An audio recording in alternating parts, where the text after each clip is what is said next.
Hey everybody, Robot here from Vespa Motorsport and ScooterWest.com. So if you've been following our channel, Vespa Motorsport on YouTube, I probably have like 6 different videos on how to flush the coolant on a Vespa GTS or other liquid cooled Piaggio or Vespa products.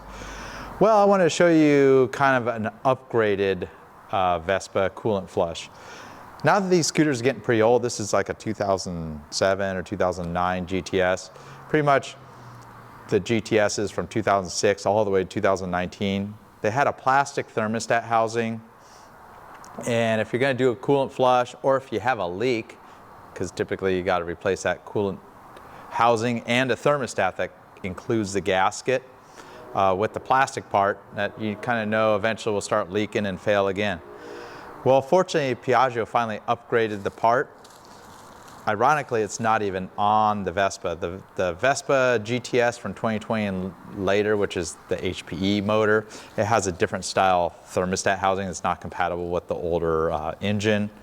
But the BV400 used the same thermostat housing as the older style, but it's now in an all aluminum design and it uses a gasket. So we have this available on the Scooter West web store. It's 1A018123. You can search for it. It's a super nice part now cast aluminum. It's got 2 bleeders, so it bleeds much better than that pesky little brass bleeder that they've had on the prior models.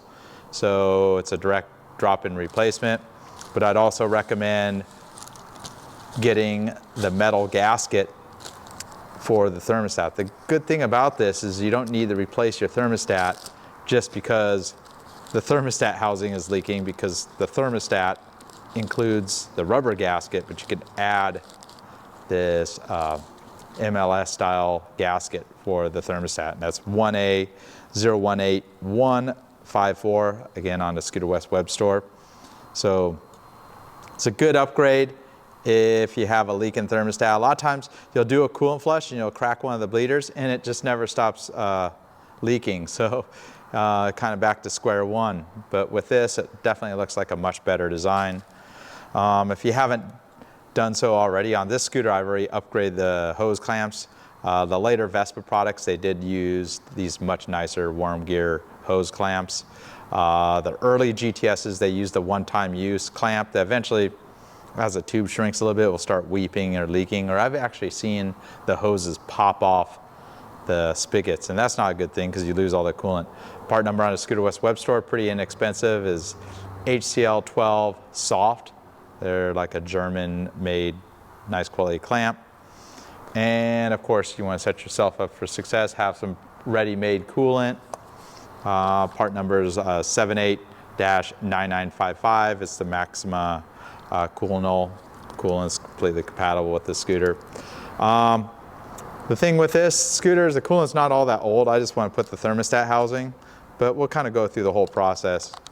All right, so I'm on the right side of the scooter right here. I'm gonna make it a little easier to take off this busted up side skirt. This is my several-year-old winter project. It's been going on for 2 winters now. So I'm gonna continue working on it as my winter project into summer. Some of the videos I have planned for this, we're gonna actually do a frame replacement. Because I've talked to a body shop and no one wants to touch that.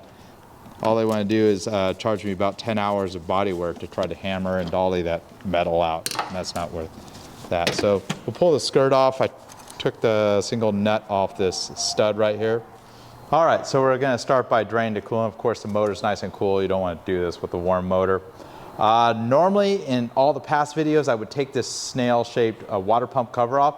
The idea behind that is you drain the coolant more thoroughly, and you're able to check the water pump shaft to make sure there's no free play of it failing.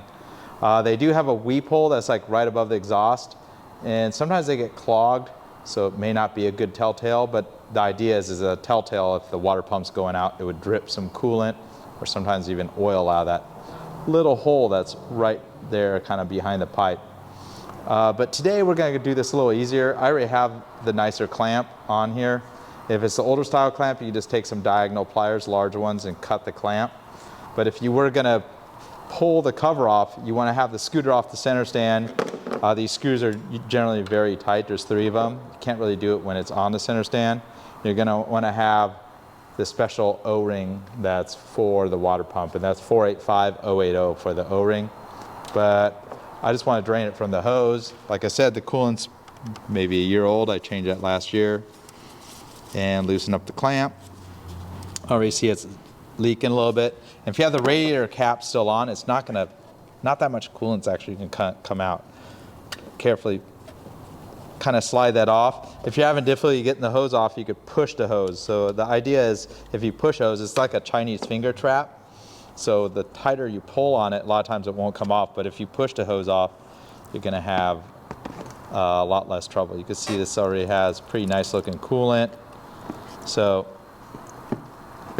kind of tip the hose there. I'll take my hose clamp off. And it's not going to gush out until I get the coolant cap off. So go ahead and take that cover off. These older scooters, just a Phillips screw. Newer ones are going to use that T25 Torx. And just carefully start cracking this off.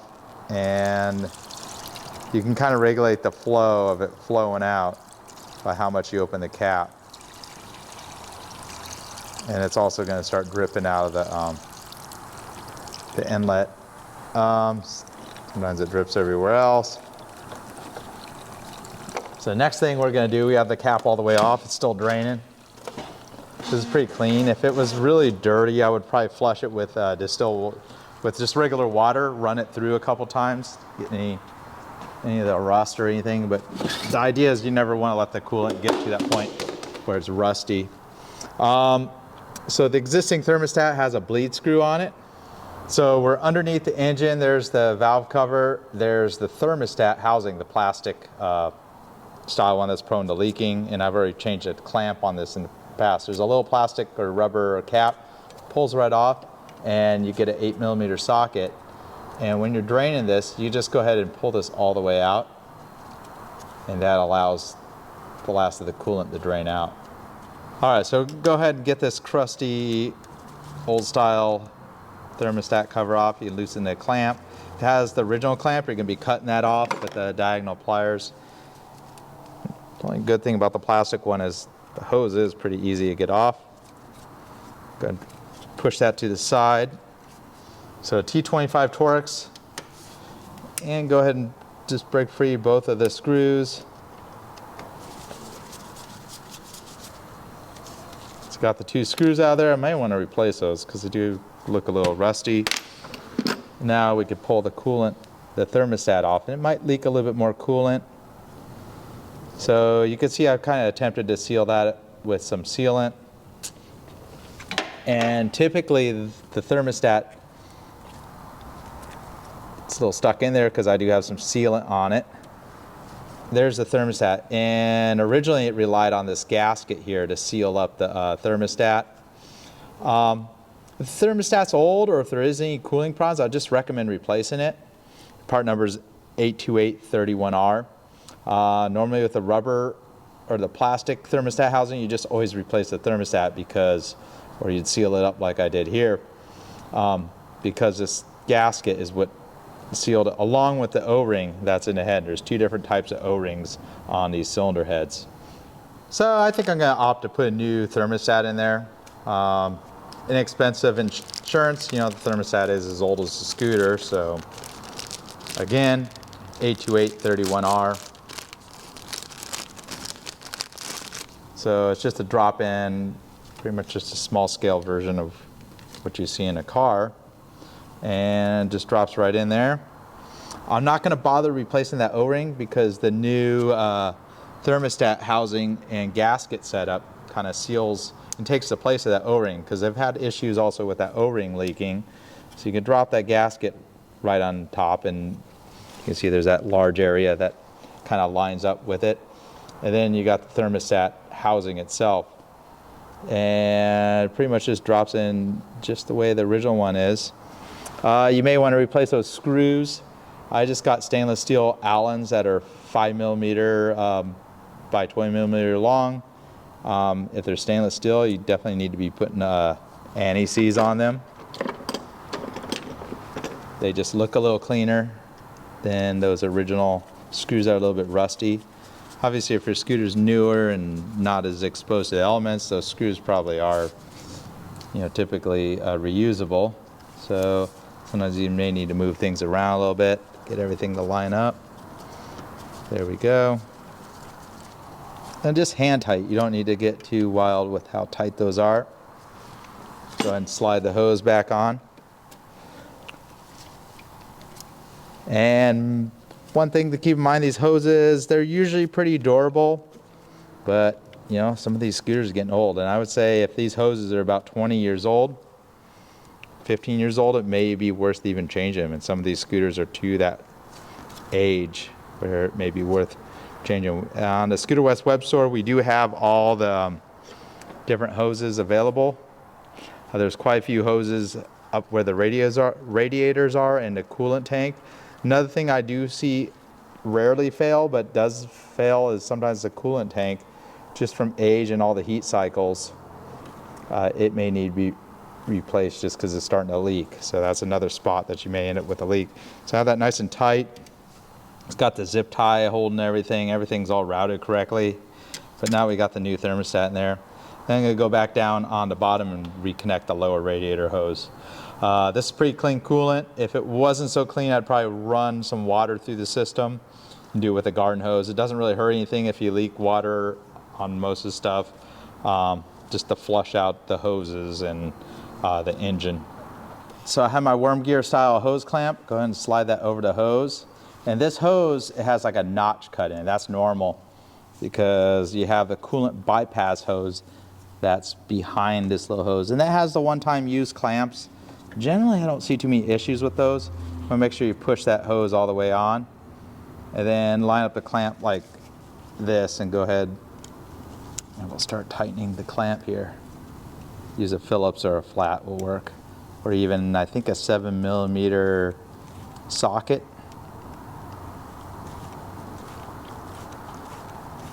Make sure it's fairly square with the hose and not tilted.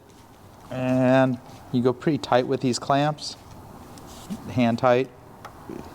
Push that little tab in. I would say that's on there pretty tight, no problems there. Old coolant, you may be able to dispose of that at an auto parts store. You're not really supposed to throw it out in the street or down the drain in most places.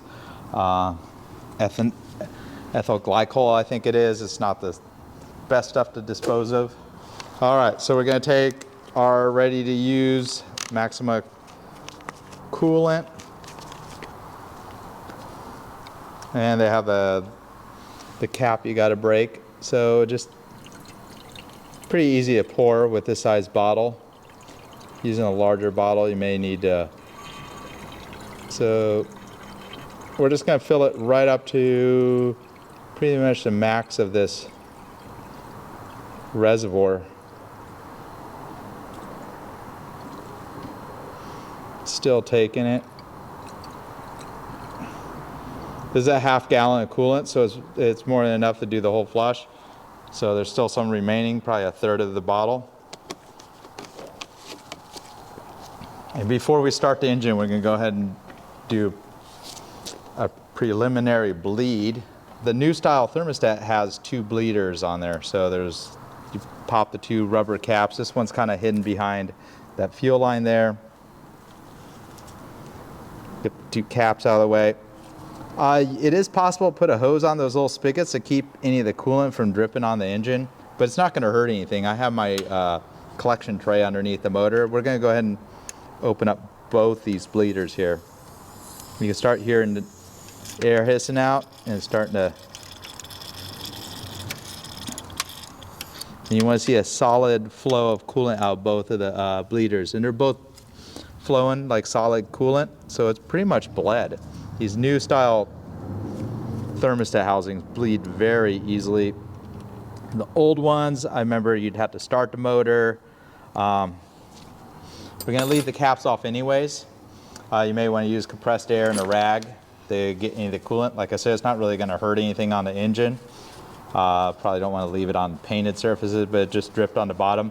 lot of times I will use compressed air to blow it all off because I want to check for leaks, make sure there's no leaks. And I'll allow the motor to cycle until the fan turns on. So I'm looking down in my coolant reservoir and I see the coolant level's right at the min, which is fine because I did kind of overfill it to begin with and kind of bleeding the air out. Got most of it bled through the system, all the air out. So we're gonna go ahead and start the scooter even though we don't have the radiator cap on. We're gonna kind of watch it warm up a little bit. I'm gonna go ahead and top it right up to the max line. You don't wanna ever go over the max because you end up with a coolant leak, leaking out of the cap on a hot day. And we're right there, right almost to the max. And I still have a little bit left, maybe a quarter of the bottle left. Just to give you an idea of how much I use. So there's maybe a quarter left. That's good for having at home for top offs as needed, because I find the Vespa, liquid cooled Vespas, they do lose a little coolant because they have so many joints. It's losing a lot of coolant. That's something bad. Don't be alarmed if there's some steam coming up. I did drip on the header pipe.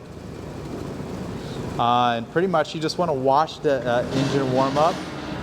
You don't want to allow it to warm all the way up with no radiator cap, but you can allow it to warm up about halfway before it starts building up pressure and where you need to have the cap.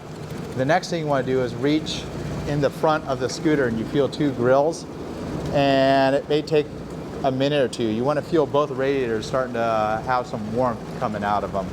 If you only have one getting warm or the temperature gauge is going up and the radiators aren't getting warm, you may need to do further bleeding of those two nozzles.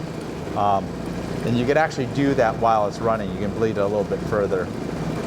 So I allowed to warm up halfway. The radiators are starting to get warm. The level's right at the full. I think we're pretty good. So go ahead and thread your cap on. The next thing I may do is allow the scooter to even further heat up until the fan comes on. So that's pretty much the nice and easy way to do the coolant flush, especially with that newer updated aluminum thermostat housing. Thanks for watching. It's Robot here from Vespa Motorsport and ScooterWest.com. For any of the products that do this coolant flush, you can find them on the Scooter West web store. We'll see you on the next one.